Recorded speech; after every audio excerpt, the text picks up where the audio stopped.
I want to start today's episode with a quote from an amazing movie and book that came out in the 90s. I see in the Fight Club the strongest and smartest men who have ever lived. I see all this potential and I see squandering. God damn it, an entire generation pumping gas, waiting tables, slaves with white collars. Advertising has us chasing cars and clothes, working jobs we hate so we can buy shit we don't need. We're the middle children of the history, man. No purpose or place. We have no great war, no great depression. Our great war is a spiritual war. Our great depression is our lives. We've been raised by television to believe that one day we'd all be millionaires and movie gods and rock stars, but we won't. And we're slowly learning that fact. And we're very, very pissed off. Palahniuk wrote that in Fight Club. I have been thinking a lot about that lately because it resonates with an idea that I stumbled upon a couple of years ago. And the idea is that hard times make strong men, and strong men make weak men, and weak men make hard times. Our ancestors did hard shit. Our ancestors moved a lot. And I believe that there's an inverse relationship between convenience and freedom. The more conveniences we take on in our lives, the more we chase that imaginary illusion of happiness because we bought something, happiness because we're more comfortable. The more we go down that route, the more of our freedoms that we give up.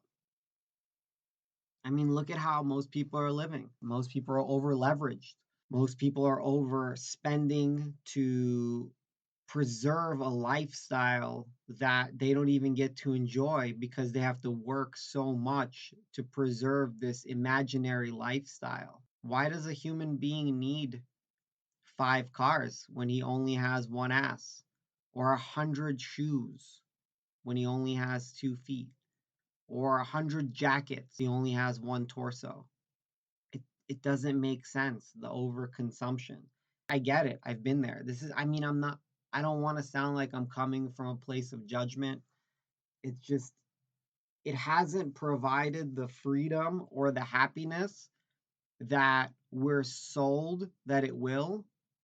You know, the high of buying a new car or the high of buying a new pair of shoes or a bag wears off very fast, a lot faster than it takes to earn the money to buy that.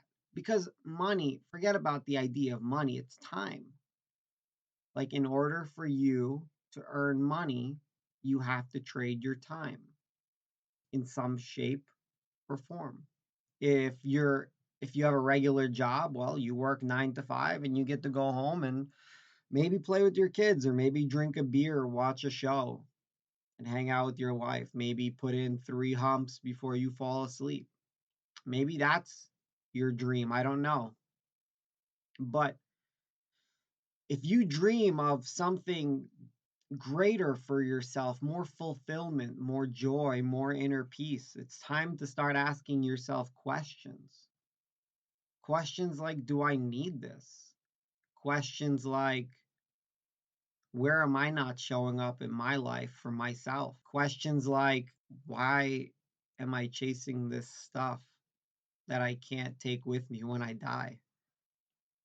It seems as if we're in a phase in humanity where we've forgotten that we're all going to die. So we're accumulating all the stuff, but the reality is, like, we can't take this stuff with us. Like, there's nothing that we can take with us on our next journey. It's not easy, but honestly, nothing worthwhile is ever easy. Ask yourself, am I pushing my mind? Am I challenging my mind? Am I challenging my heart? Am I challenging my body? Am I doing hard things? Am I asking myself hard questions? You deserve a life that feels free. You deserve a life that feels joyful. You deserve a life that is peaceful. You deserve whatever life that you truly want. to create.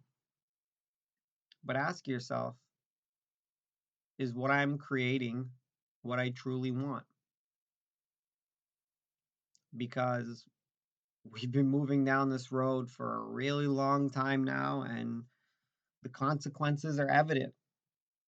We're at over a 42% obesity rate in our country. Every other person I talk to is on antidepressants.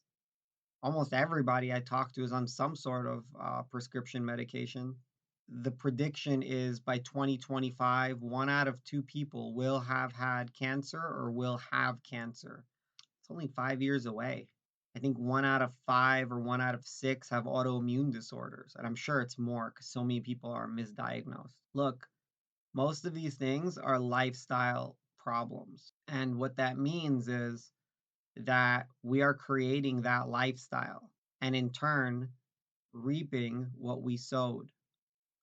Those are the fruits of what we are creating. The data that we're starting to see now, and we've been seeing for some time, is showing us that the lifestyle that we are creating and living isn't really aligned with who we are biologically, psychologically, emotionally, or relationally.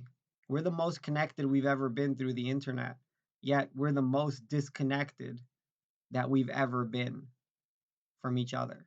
Most of you listening don't even know your neighbor's name or don't make eye contact with the people you pass by in the street to say hello. We're so disconnected, yet we're so connected to a screen.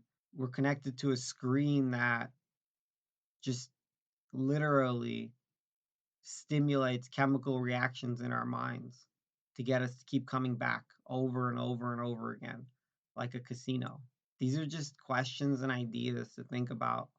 This isn't for everyone. This may cause some discomfort. This may cause some anger, possibly towards me. And that's okay. I'm not everyone's flavor. I'm like uni in the sushi place. I'm an acquired taste, for sure. But these are my thoughts, and I could be totally wrong. Maybe I'm totally off. Maybe I'm just a crazy person, you know? Or maybe it's somewhere in the middle, as usual, right? No matter how thin you slice it, you always have two sides. I love you guys. I hope that you have a peaceful day. I hope that you're able to stand powerfully in the midst of the chaos that is sure to come up. I hope that you notice your trigger being pushed and are able to respond instead of overreact. That's what I wish for you today. And get some movement in. That's what I wish for you. Move your body and not respond to triggers. Feel the inner peace of just enjoying life for what it is. I love you, my friends, and I will talk to you in the next episode. Thank you for listening. Subscribe, share with a friend. If you hate me, share with a friend anyway. Love you guys. Ciao.